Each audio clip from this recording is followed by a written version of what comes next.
I once wrote an article that was entitled "It's Time to Fire HR," and I got a lot of crap for it. And another one is "Time to Blow Up HR," and I got even more crap for that one. But how well are we doing? So we can, who likes to admit they're not doing well? But we need an objective standard. What are we doing right? What are we doing wrong?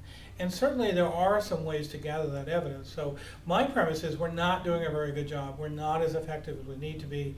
But more importantly, we're not taking advantage of opportunities, our potential. If you look at overhead functions, so certainly overhead is you don't make the product, you don't sell the product, you don't manufacture the product. So finance, marketing, supply chain, all those are overhead functions.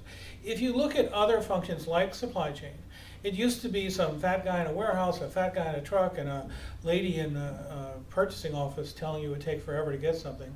They were horrible. People hated them. But they've turned, using technology, using metrics, the only two things they've changed, they've turned into a profit center. So my goal is HR needs to become a profit center. It can learn from Six Sigma, it can learn from CRM, customer service, management. Other functions have moved to the forefront and they've become profit centers. So if you think HR can't be a profit center, you're making a mistake. One of the ways to get respect is to show your dollar impact. So one of the things we do is we talk about turnover, we talk about empowerment, we talk about engagement, but we don't convert what we do to dollars. So that's a mistake. Managers only have one thing they understand: dollars, money. So we need to convert all of HR to impact, dollar impact, not just cost, but dollar impact on revenue. So take forever to hire a pilot, but guess what? The plane won't fly, we won't get any revenue, it'll cost us. So one bank I worked with found it cost them literally $150,000 to be very slow at hiring loan officers.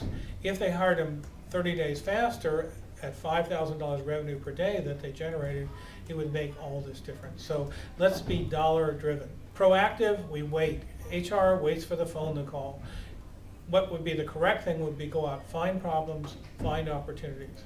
We own measurement, we certainly own performance appraisal, we own people management, but we don't have managers measured or rewarded on people management. That's something we're doing wrong. If anyone else owned HR, they would certainly highlight it as part of a manager's bonus. We underutilize metrics, we're not data driven, we're emotional driven, we manage with the heart.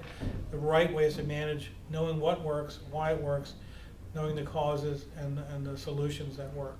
We're not integrated, we're one of the most siloed functions, so it turns out that benefits, even though benefits and compensation are often used in the same phrase, they're not even in the same building and they don't like each other and they don't communicate. We don't have any real strategy, so what's wrong with HR? We have no strategy. If you ask managers to name their HR strategy, only about 20% can, and most of them have no written strategy. They have a PowerPoint strategy, and they can't show how their strategy has changed and improved to make it superior to the competitors. Are there things wrong with HR? Hell yeah, there are lots of things wrong. And instead of sticking our head in the sand and saying, oh, everyone loves this, we need to say, no, we need to get better. So I used the model of a mobile phone. If this was a mobile phone I had in my hand, if it was a Nokia phone, it would be obsolete after 6 months. If it was an Intel chip, a chip made in January couldn't be given away in December. So at a speed of change of 50 to 100% a year, we need to be changing as fast as the product, as fast as customers, as fast as the global market. But in HR, we change at 2% or 3% or the speed of rock. So what's wrong with HR? We talk a big game, but we don't really change. We don't really contribute. We're not the leader of the ship. We're business partners, not leaders. We're reactive, not proactive.